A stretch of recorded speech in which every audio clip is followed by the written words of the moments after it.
దువ్వాడ శ్రీనివాస్ పోలీసుల విచారణ సుదీర్ఘంగా 8 గంటల పాటు విచారించిన అనంతరం పోలీసులు ఆయన్ను విడిచిపెట్టారు. ఇంచుమించు 10 గంటలు అవుతుంది. ఏమైనా ఇబ్బంది పెట్టాడా? ఇబ్బందే. రాత్రి అనంగా మొదలు పెట్టాడు సార్. తెల్లవారిన దాకా ఒకటే మ్యూజిక్. ఇంత గ్యాప్ కూడా ఇవ్వలేదు సార్. ఈ నెల 27వ తేదీలోగా మరోసారి విచారణకు హాజరు కావాలని దువ్వాడ శ్రీనివాస్ కు నోటీసులు ఇచ్చారు పోలీసులు. సోమవారం పనుంది. రాకైతే మంగళవారం మేము వచ్చి అరెస్ట్ చేస్తాం. ఆ తర్వాత అసలు సంతకం పెట్టడానికి రానక్కర్లేదు. ఎస్ఐ గారు జోకేశారండి. ఆడేంట్రా మన మీద దేవుడే జోకేశాడు. ప్రభుత్వం పోలీసుల తీరుపై తీవ్ర స్థాయిలో మండిపడ్డారు దువ్వాడ.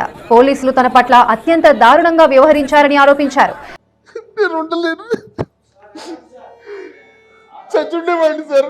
కాసేపు ఊపిరి బిగబట్టు, పోతాయి ప్రాణాలు, దరిద్రం వదిలిపోద్ది. కనీసం ఎమ్మెల్సీ అనే గౌరవం కూడా లేకుండా ఉదయం నుంచి తనను పోలీస్ స్టేషన్ లో కూర్చోబెట్టారని మండిపడ్డారు. ప్రజాప్రతినిధిని కూడా చూడకుండా అత్యంత దారుణంగా, అత్యంత అవమానకరంగా పరువున్నోడు వేస్తే పరువు నష్టం, పరువే లేనోడు పరువు నష్టం తెలియదా? ఈయన పరువెంత, ఈయన బరువెంత అని పోలీస్ స్టేషన్ లో కూర్చోబెట్టి నాకు ఇష్టానుసారంగా మాట్లాడుతూ లేనిపోని స్టేట్మెంట్స్.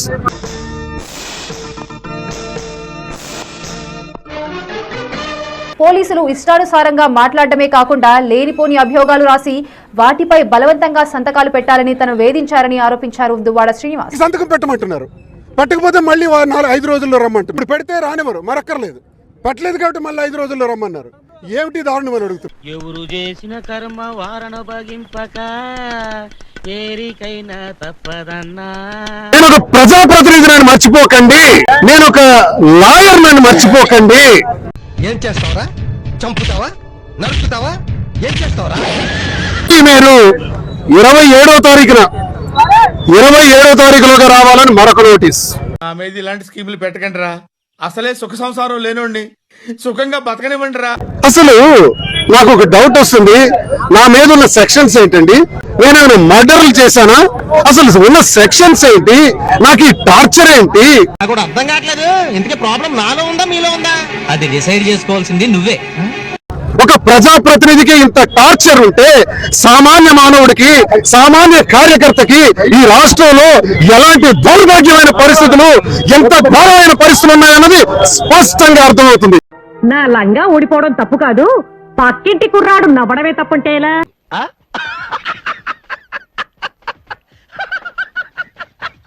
దీనికి కారణం ఏంటంటే, ఒక వారం రోజుల క్రితం, అంటే పెద్ద ప్రజలకు జరుగుతున్న, పేదవాడికి జరుగుతున్న అన్యాయం మీద గట్టిగా మాట్లాడా.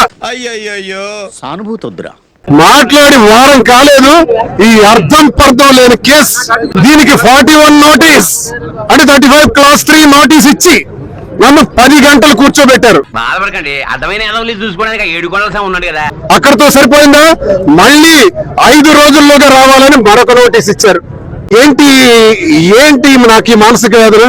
పాములు పట్టేవాడు పాము కాటికే పోయినట్టు కళా వైద్యుడు కళా వైద్యం వికటించి కాళ్ళు చేతులు పోగొట్టుకున్నాడు. కుల రాజకీయం చేస్తున్నారు. నేను కాళింగ కులానికి చెందిన వాడినే నన్ను తెచ్చి ఈరోజు స్టేషన్ లో పెట్టారు. అంతేకాదు నేను చేస్తుంది. దేశమంటే మట్టి కాదు, దేశమంటే కులమురు, కులము కంటే ఏది మిన్న కులమైన బలమురు. సరస్వతి పుత్రుడు నువ్వు. జాగ్రత్తగా గుర్తు పెట్టుకోండి. నడి రోడ్డు మీద అంబేద్కర్ సాక్షిగా, అంబేద్కర్ రచించినటువంటి ఈ రాజ్యాంగం సాక్షిగా జై భీమ్ నా పత్తిగా నీలో చాలా చిత్రాలు ఉన్నాయిరా. బాధ్యత వహిస్తాను. ఈ రోజు నా కోసం వేలాది మంది కార్యకర్తలు, ప్రజలందరూ తరలి వస్తుంటే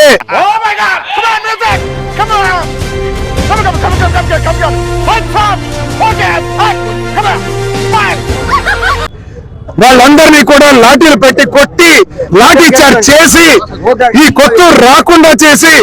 ఏంటండి మహానటన ఓవర్గా లేదు? అచ్చెన్నాయుడు నీకు మరొక హెచ్చరిక చేస్తున్నాను. ఈ రోజు నాకు 10 గంటలు కూర్చోబెట్టావు స్టేషన్ లో. నేను రెడీ. ఇంకెన్ని గంటలు కూర్చోబెడతావు? మరో 5 రోజుల్లో రమ్మన్నావు, వస్తా. చట్టాన్ని గౌరవిస్తా, స్టేషన్ కు వస్తా, కూర్చుంటా. జైల్లో పెడతావా? పెట్టు. ఇప్పుడు అలాగే ఉంటదా? అంటే 10 గంటలు పోలీస్ స్టేషన్ లో కూర్చోబెడితే దువ్వాడ శ్రీనివాస్ అదిరిపోతాడు, బెదిరిపోతాడు, మరి మా వైపు చూడడు అనుకుంటున్నావా? చావుకైనా సిద్ధం. ఎన్నిసార్లు పుడతాం? కేసులకు రెడీ, జైలుకు రెడీ, నువ్వు పెట్టిన ఇబ్బందులకు రెడీ. ప్రజల పక్షాన ఉంటాను. రామచంద్ర ఈడు ఓరాక్షన్ భరించలేకపోతున్నాను రా. ప్రజల పక్షానే గట్టిగా పోరాడతాను.